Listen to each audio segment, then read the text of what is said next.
Council to order. Item 1, call to order and certification of quorum. Councilmember Simpson. Councilmember Simpson. Councilmember Townsend. Mayor Skipworth. Here. Councilmember Brantley. Here. Councilmember Schick.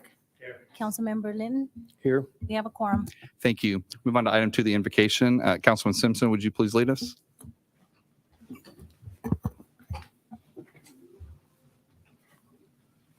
Let us pray. Oh Lord, our God, we thank you for this opportunity to gather once again in your name.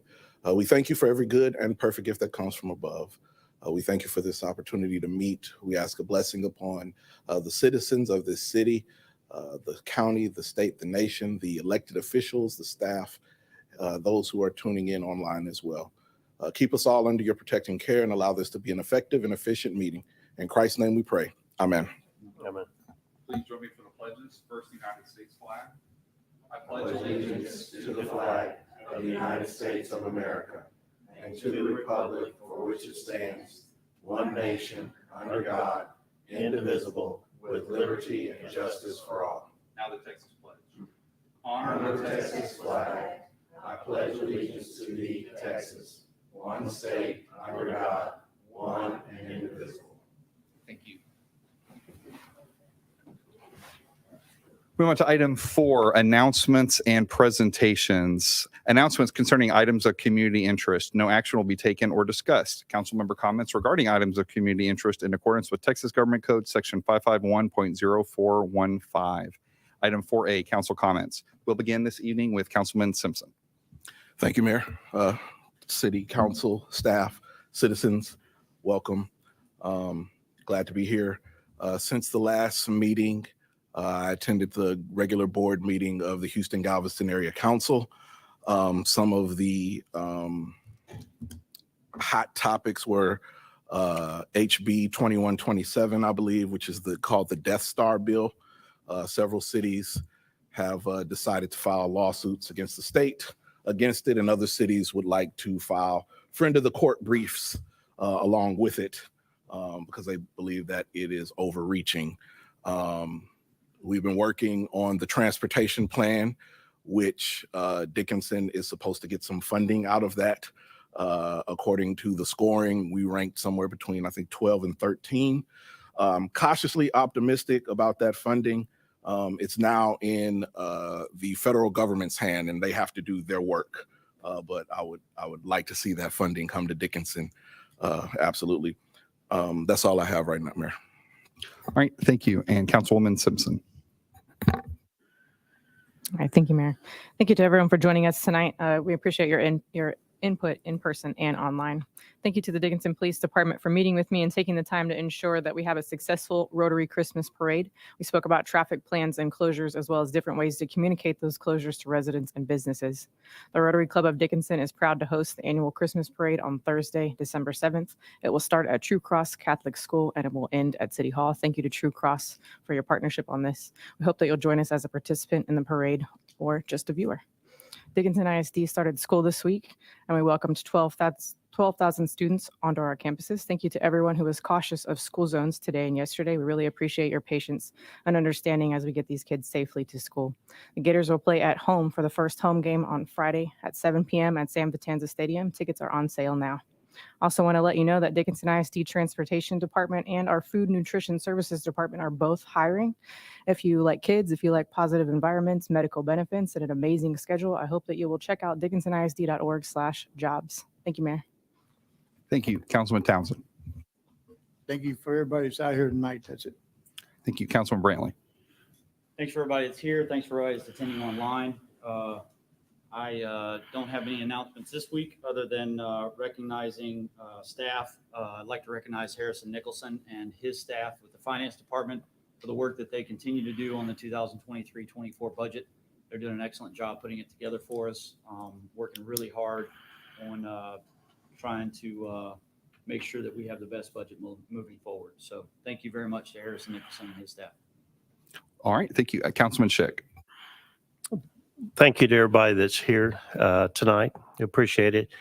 Just briefly, a reminder that the Festival of Lights is looking for volunteers to help set up Saturday morning at 8 a.m. It would be a great opportunity if you have some kids that need some service time and or you want to add to the community spirit. It's an all volunteer organization. They can use the help. Earlier this week, I met with Theo and Chase, and we talked about emergency management procedures. It was a very good conversation. I think we opened up some questions that need to be answered. Along with that, Councilwoman Simpson and I have a meeting with the county emergency management office on Friday to take a tour of the facility and to get to know the players over there, just in case. I think that, I want to thank the Dickinson Police. They did a great job on the start of school handling the traffic. Their presence out there, I believe, made things go a whole lot smoother out there. And Chief, you did a good job. I don't know if y'all wrote any tickets, but y'all were sure there to slow people down and inform them that school was opening. That's it. Thank you. All right, thank you. And Councilman Linton. Good evening, everybody. I attended the BAS Board of Directors meeting on the 16th of August, and we made the decision to dissolve that board. I also just wanted to remind everybody that I had mentioned last time we were in a drought, and we went from D1 to D3 extreme drought on the 15th of the month. I talked to some people at WCID and checked the website, and currently we aren't under any water rationing notice, but let's be respectful of our most valuable resource. Please don't water your landscaping during the middle of the day in 100-degree heat, and the best time to do so is early in the morning. It is hot. That's all I had to say about that. I had done a bunch of research, but I wasn't able to clean it up in time. Hurricane season, obviously we're in the peak of it. We actually got a little bit of rain today, which was good. That should help with the drought situation. And my brother helped me with a quote that may become a tagline for Dickinson. Since it's hurricane season, be prepared. Dickinson should be prepared, never repaired.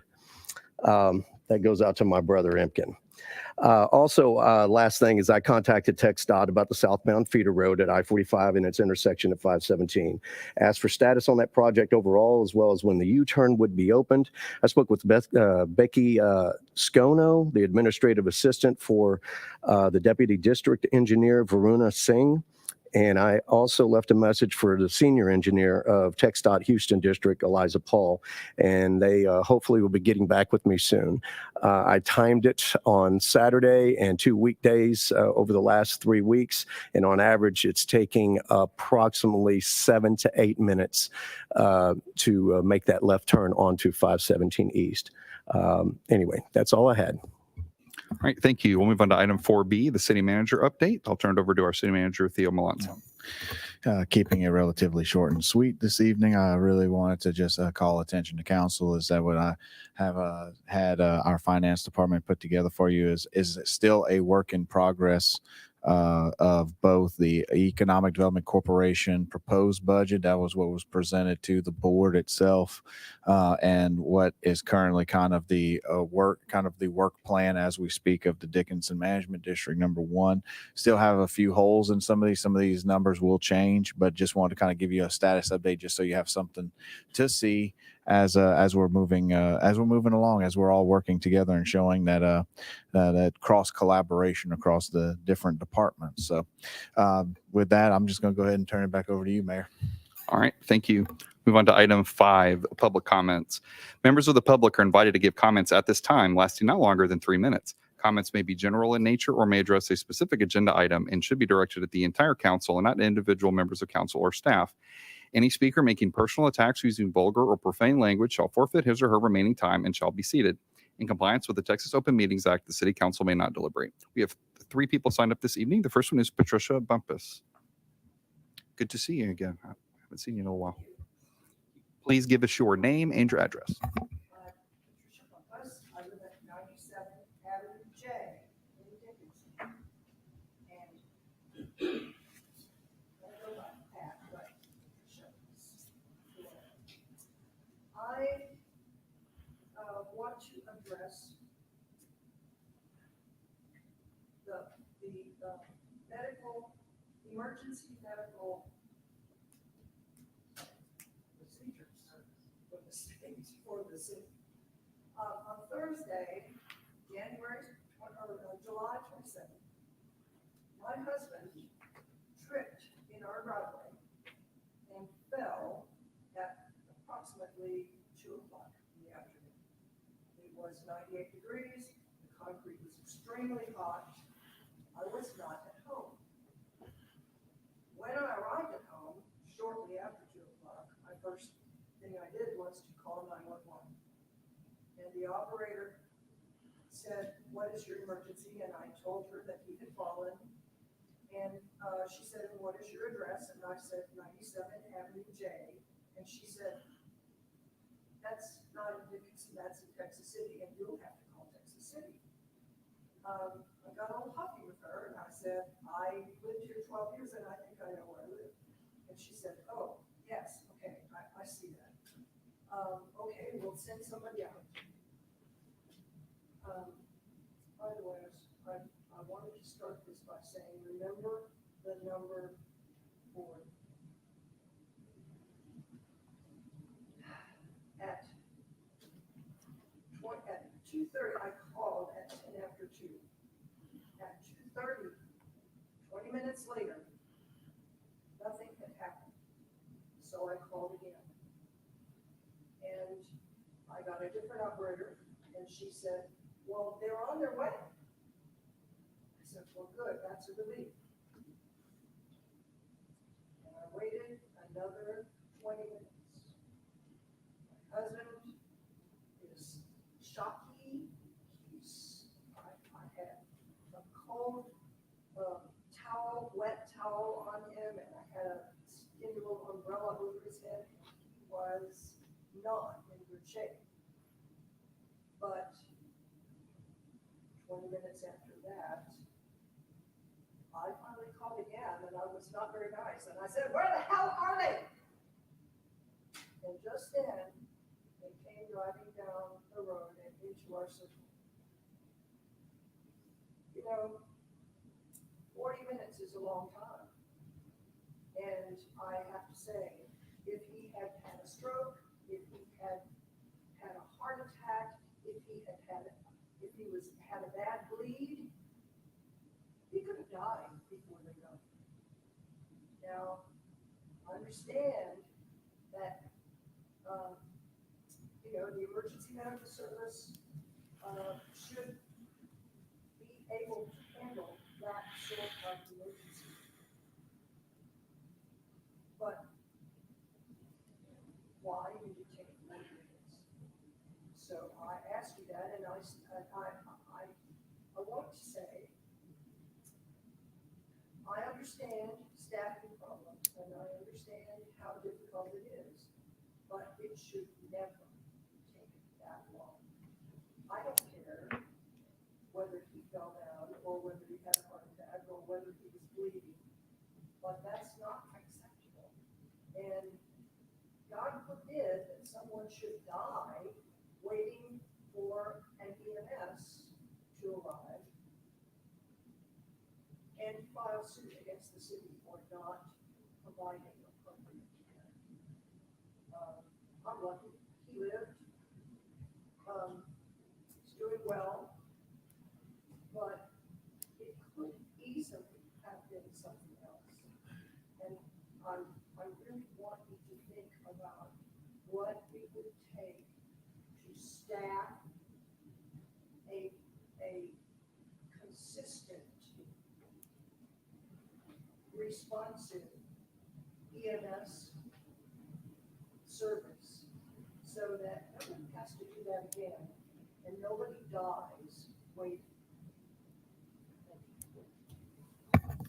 And we can't respond, but I do see that our police chief is over here to chat with you about that. So thanks for making us aware of it.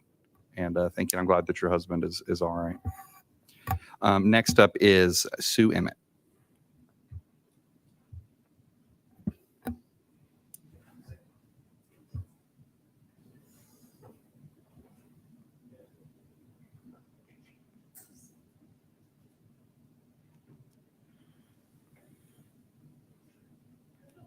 You don't need that microphone, do you? My voice carries very well. That to my mother.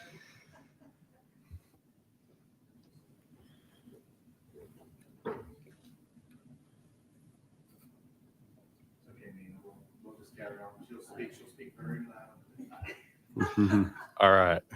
Hi, my name is Sue Emmett, 3508 Hill Avenue. I'm glad to see all of y'all tonight. I have three things I want to say, which just, I need to say. I think that having a city council meeting at 6 PM, look at all these folks that came out tonight. That is an inconvenience. 7 o'clock's a much better time. I think that this works into what I said at the last council meeting, transparency. I know that everyone in the Dickinson City Council, everything, wants to be transparent about what's going on with the city. I don't think that that's conducive to being transparent as a city council, okay? Now I have something really cool to say. Thank you again, Public Works. They came out and mowed the right of way down the railroad track, and it looks awesome. Thank you, thank you, thank you. That's it. Y'all have a good evening. Thank you, ma'am. And next we have David Austin.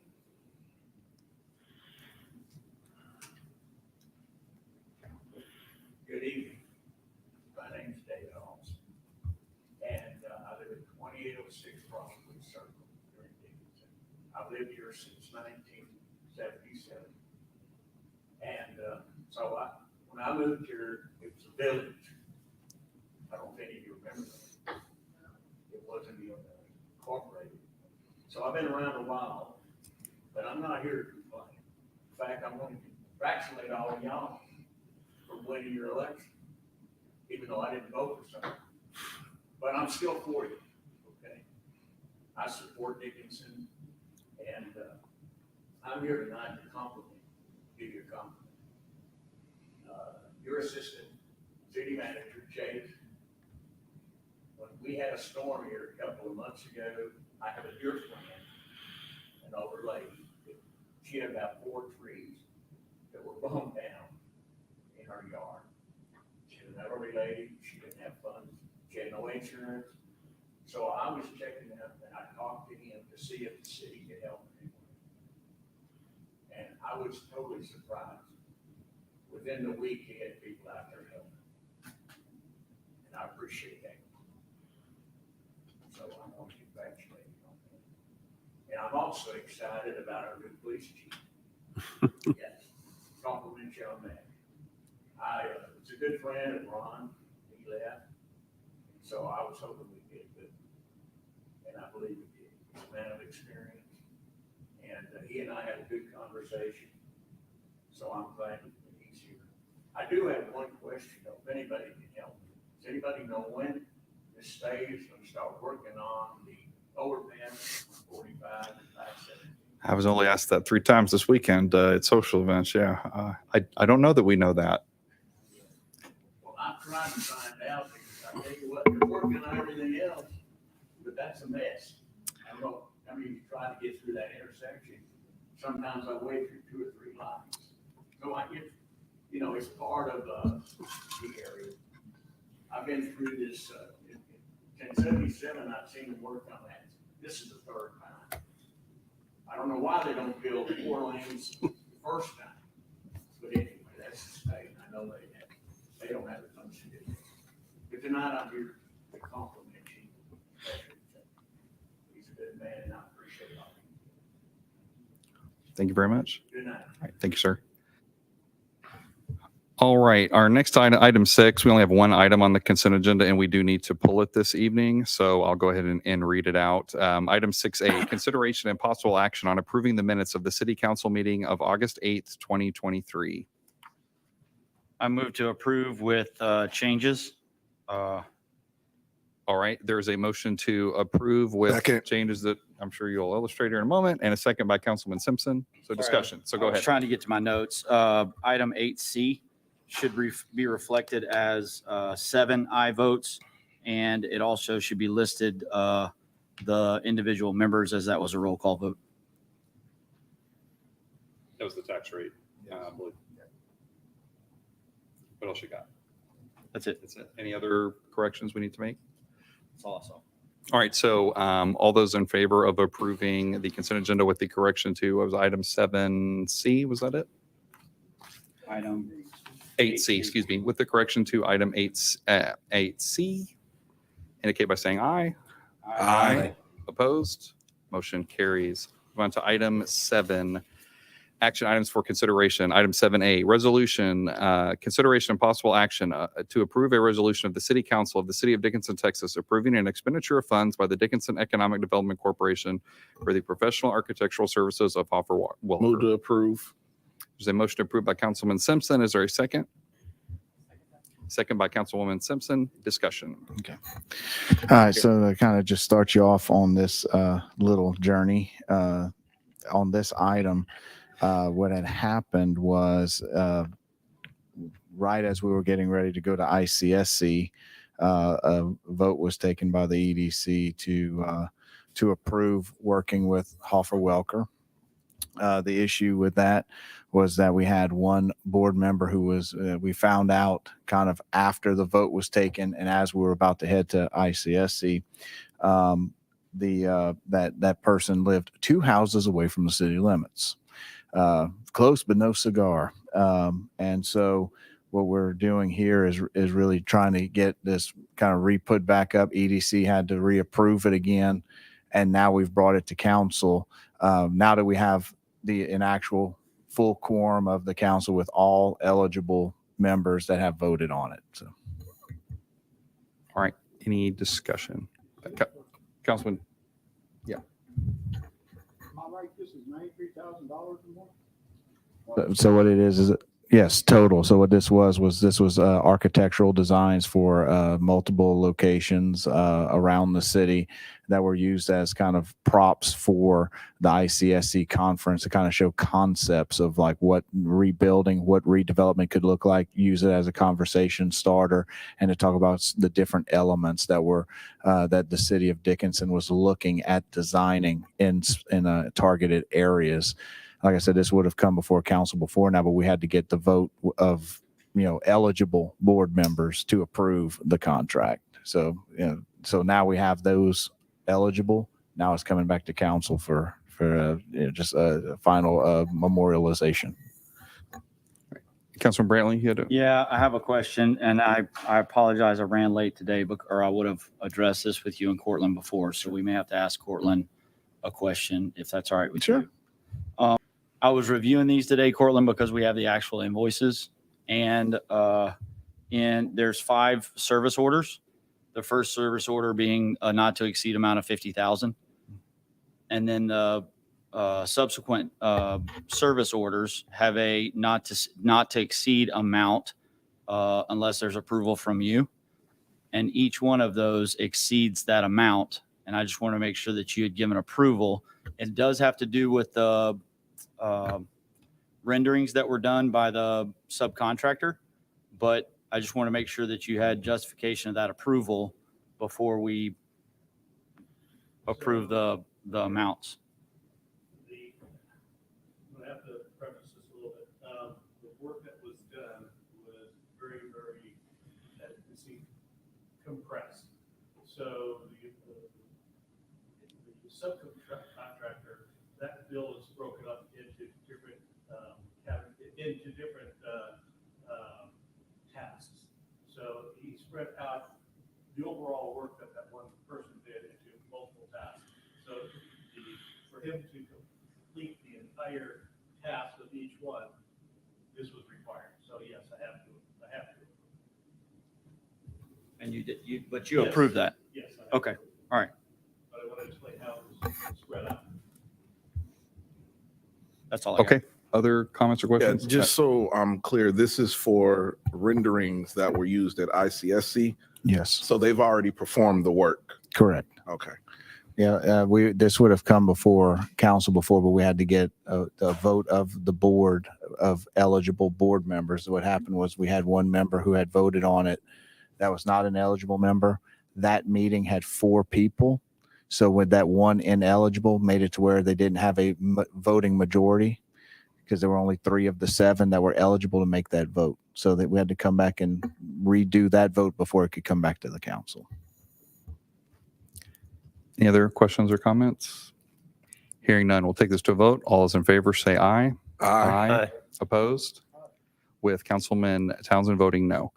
Move on to motion carries. We'll move on to item 7B, consideration and possible action on the employment, appointment, removal, or evaluation of a public officer or employee, to wit, members of the Dickinson Economic Development Corporation and Planning and Zoning Commission, P&Z.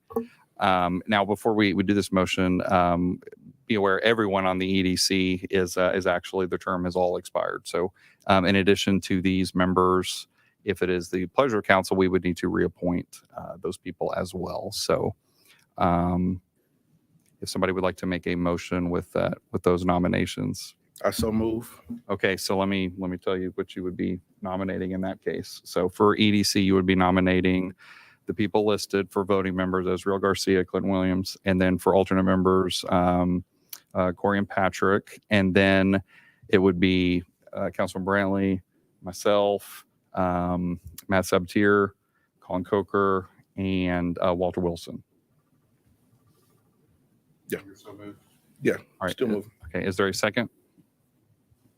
All right, a second by Councilwoman Simpson. All right, so any discussion on this?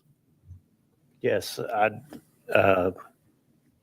did not hear my name on there, so I assume that we're not voting to re-up me for the EDC.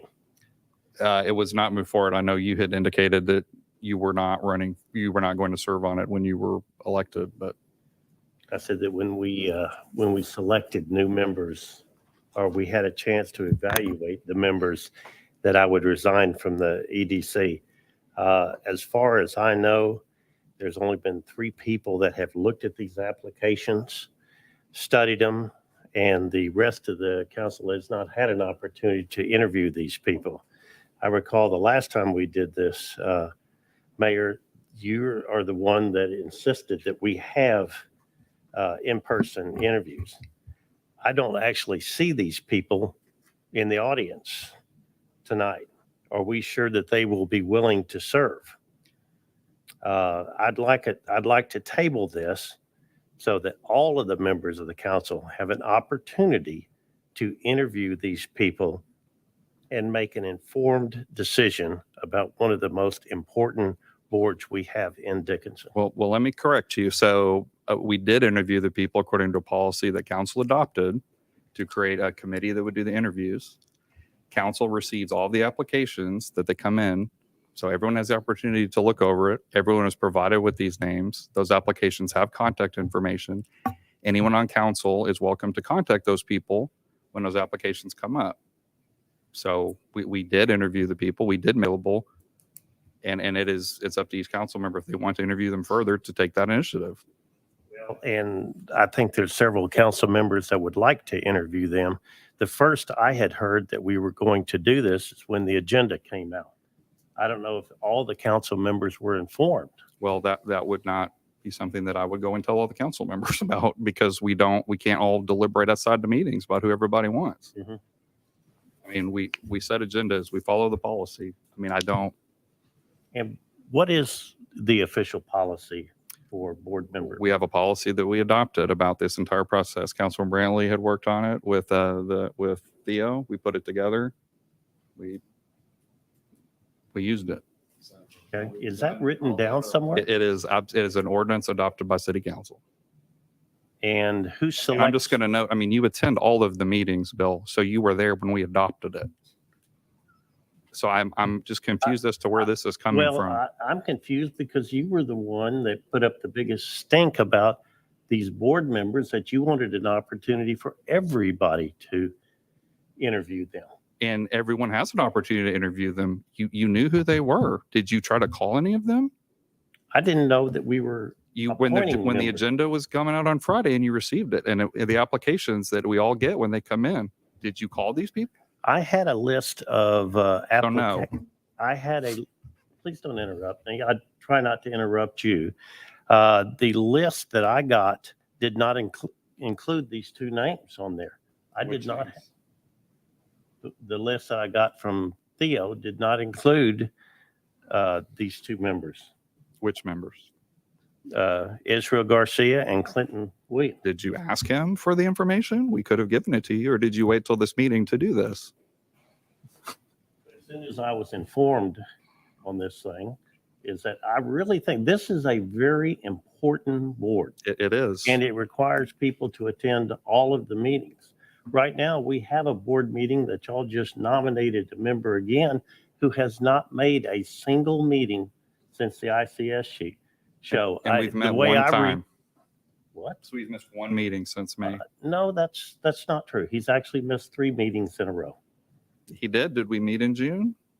Did we meet in July? He's missed 3 meetings. He missed the last meeting. And we didn't meet before that. So we've only He met. missed the ICSC debriefing meeting that. So that wasn't an actual meeting. Well, it was a meeting because it was called for the people that went to the ICSC show. We spent the money for him to go there so that we could have feedback. I would like to table this until all the members of council have an opportunity to interview these members. These members obviously haven't put a lot of forethought into becoming a board member. They're not even here tonight. I couldn't pick them up out of a lineup. They have I don't know phones. how many other council members could pick out these people. I had the opportunity to speak to them, each one of them. I'm not going to get into the members, the dynamics of the board, but I will tell you that each one of them are highly qualified. They have excellent resumes. I think Corey and Patrick. I do. That's the only one I know. Yeah, Ezreal. I will tell you, Ezreal had a pretty impressive resume. Trying to get to my notes, Bill.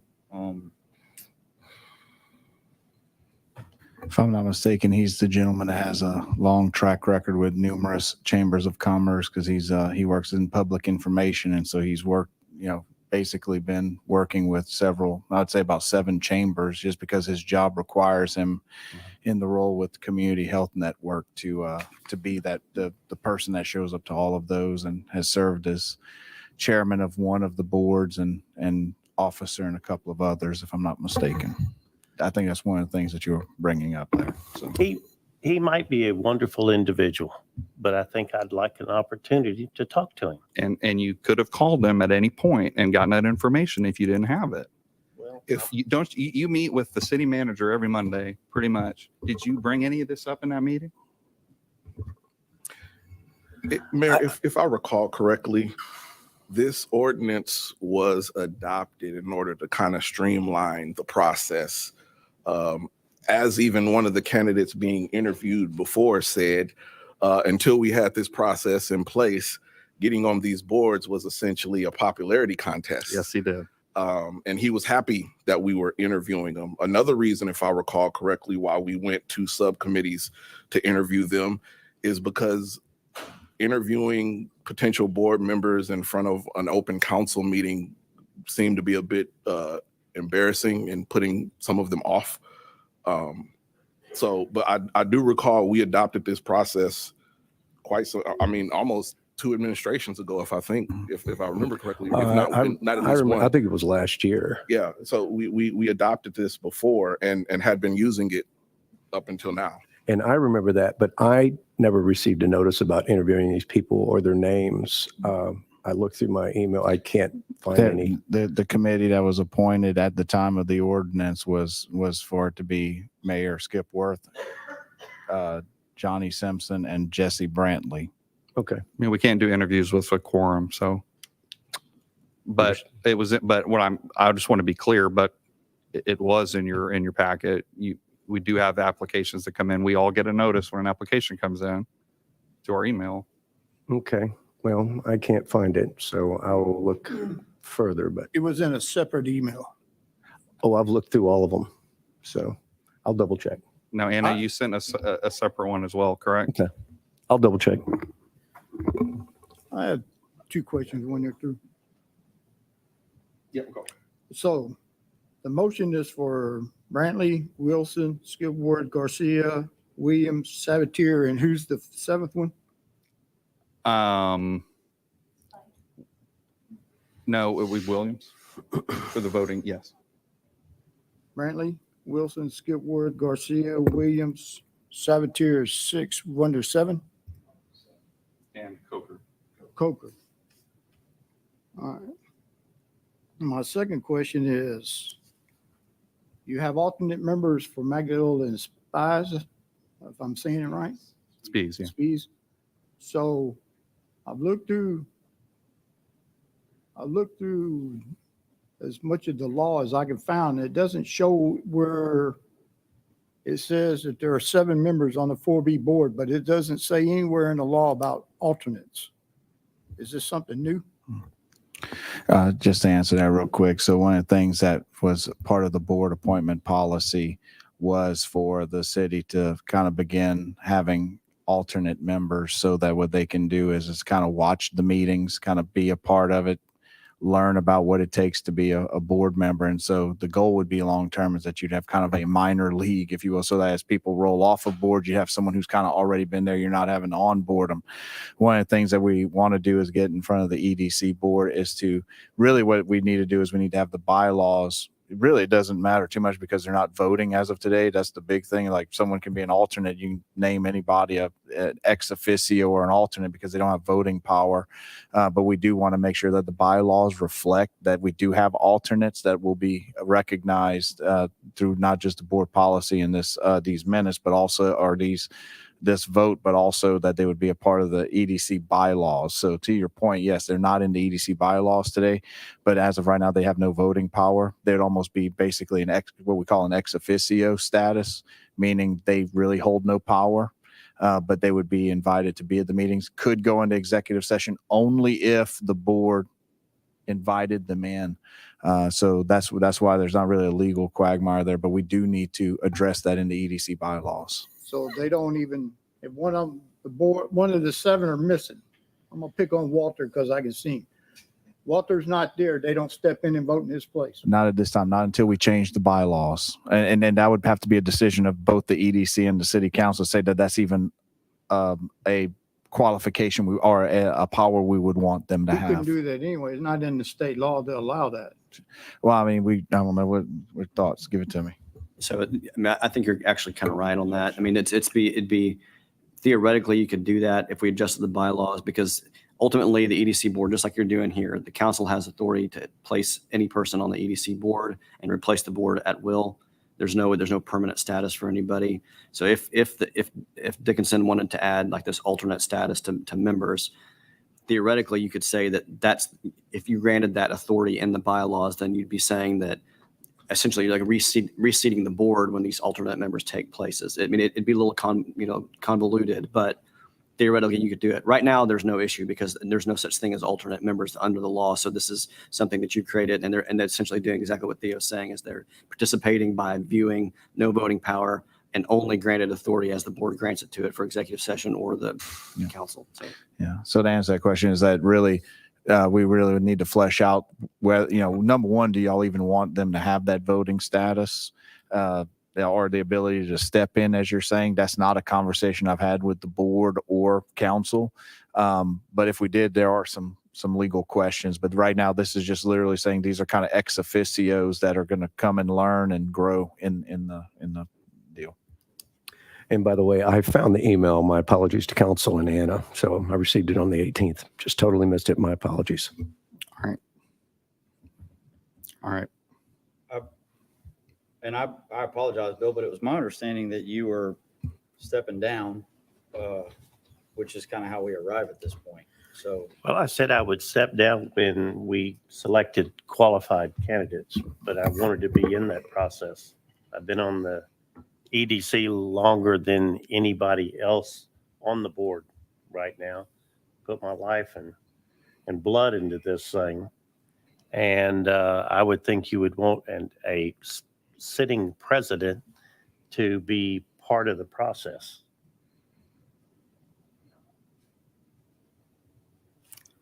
All right, let's take this item to a vote. All those in favor say aye. Aye. Opposed? With Councilman Schick and Councilman Townsend voting no, the motion carries. We also need to do the P and Z appointment for this vacancy here. This would be for Nadia Garcia. Move to approve. It's a motion to approve by Councilman Simpson, Second. second by Councilman Brantley. Any discussion?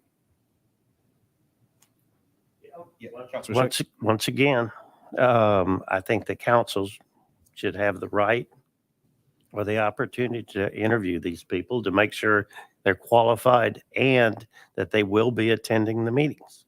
And I wish that all the members of the council would, if they care, would take the opportunity to reach out to these people and do that, because you have that opportunity and you're putting yourself as this aggrieved status when you're given the data that council gets, you're given the ability, you have the access to staff to answer these questions, and you're not doing it, and you're coming to the meeting and complaining, but you could have resolved this any amount of time and had this information that you want. Nobody, despite what you're saying, is trying to keep information from you. It's being provided according to the rules. You have the access, you can reach out and find it. I mean, Three members that made these selection, that was done 4 years ago. no, 3 years ago, they were Last appointed year. to this commission that was last year. at the time that we Is that, adopted it. is that a permanent appointment, or should the council get an opportunity to vote on who those three members are? It seems like we have a brand new council here and Well, that wasn't brought up to them. Well, if I'm not mistaken, whenever the appointment was made, it would have been at the time of that ordinance passage last year. I mean, at any given time, I would say is that can be rearranged to be discussed. The big issue is basically that, you know, you can go and you can appoint who you want. I mean, the mayor is going to be a permanent sitting on it based on the ordinance. Then it just becomes who are the other two council members. Now, if I'm not mistaken, I don't know, and I'll have to go back into the policy, but we'll have to see how the other two are appointed. But I believe that at the I think it's actually a selection of the mayor, and then but council was made aware at the meeting. But I'll confirm that to find out how the other two people were put on there. Any other discussion? Hearing none, we'll take this to a vote. All those in favor say aye. Aye. Opposed?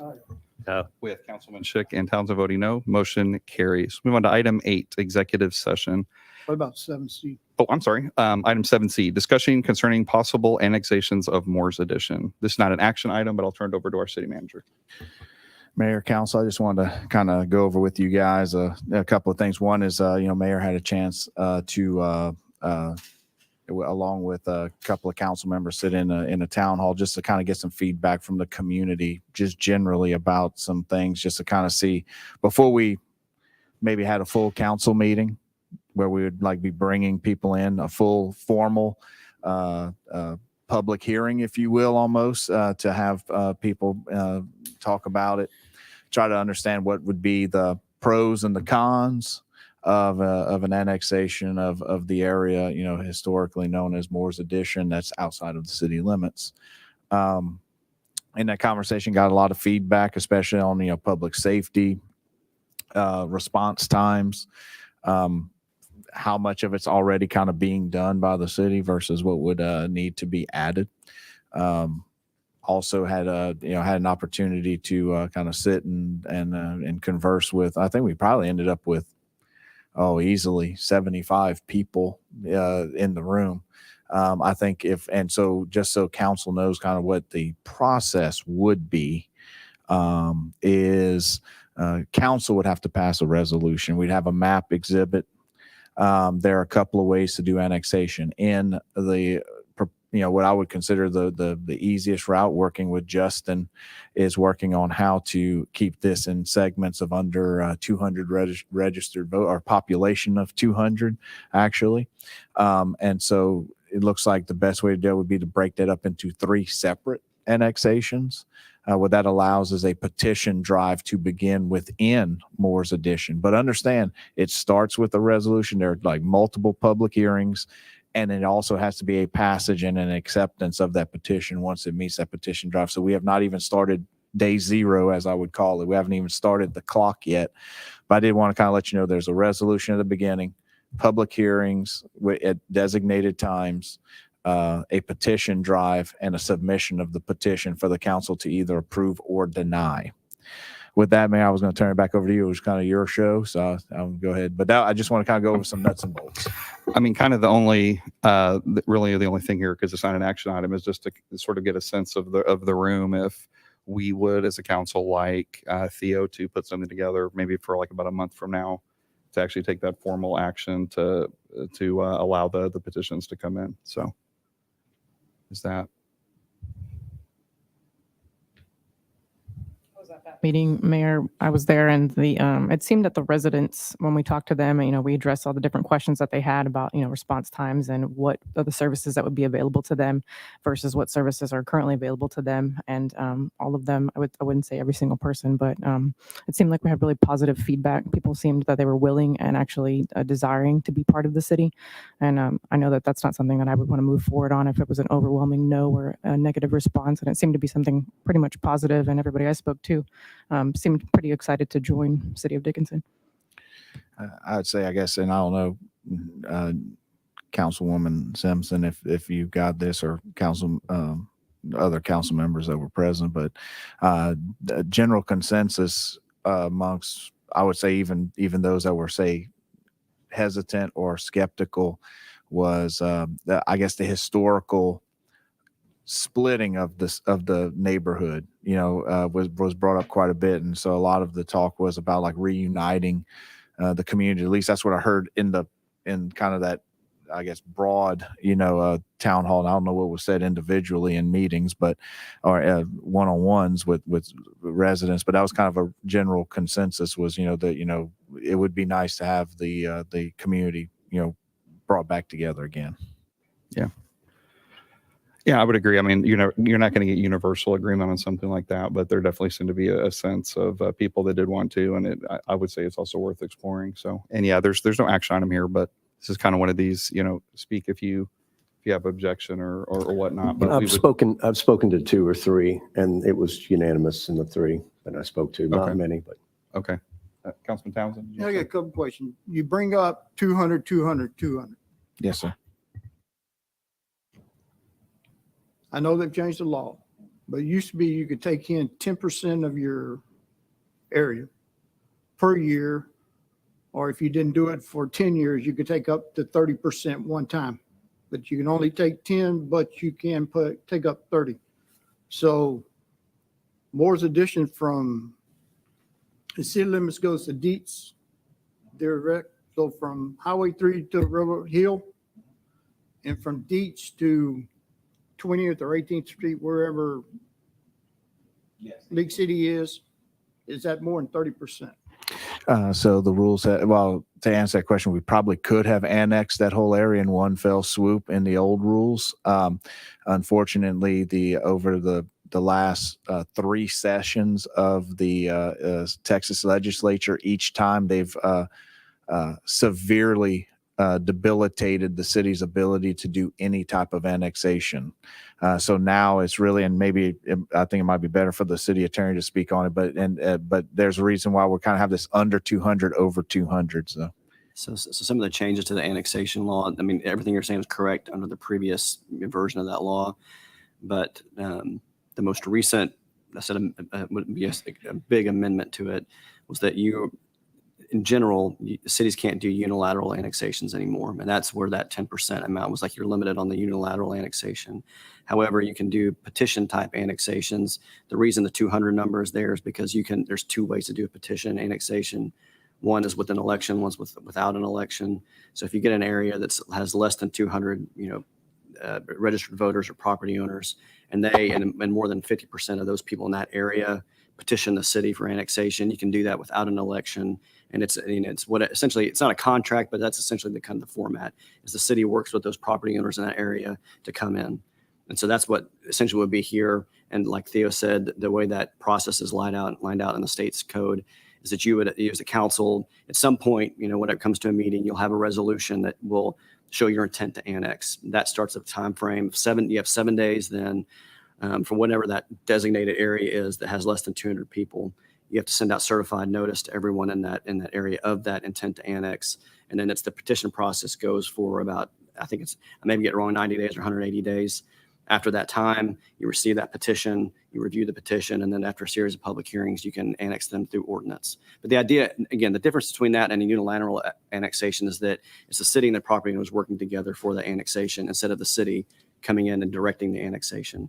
So if you say everything goes good, so after the first 200, how long do you have to wait before the next 200 and the next 200? Well, I mean, you don't have to wait for that. As long as there's, what we would do in this situation is probably move with the first group of 200 and then move to the next one and then to the next one like that. There's not a delayed time for that.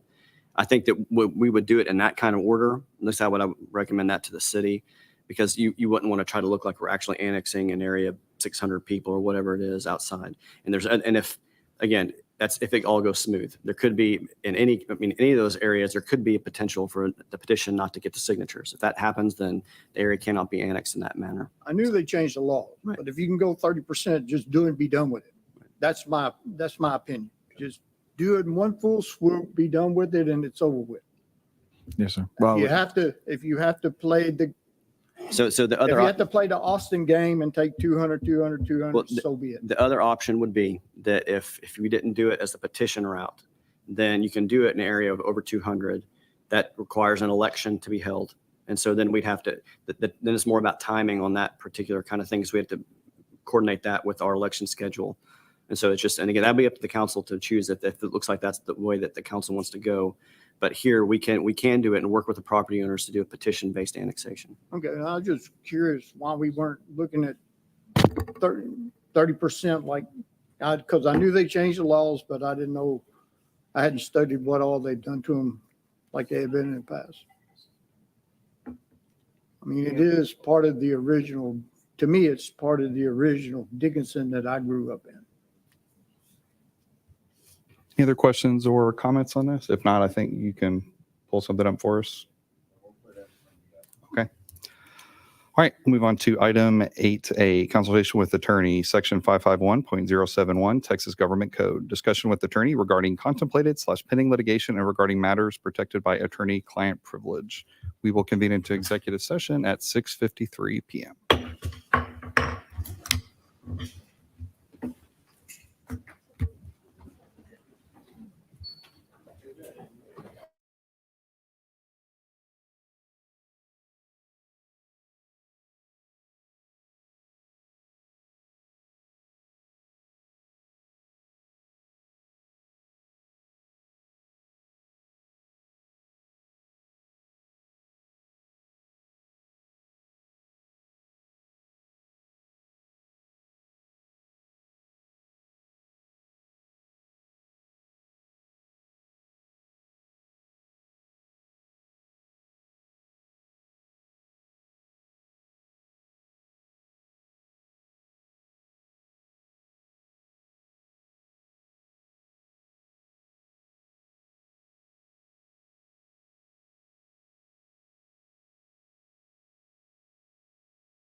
All right, we will reconvene from executive session at 8:28 PM. We have no action items from executive session, so we'll move on to item 10, adjournment. So move. Second. Motion to adjourn by Councilman Townsend, second by Councilman Simpson. All those in favor say aye. Aye. Opposed? Motion carries. We are adjourned at 8:28 PM.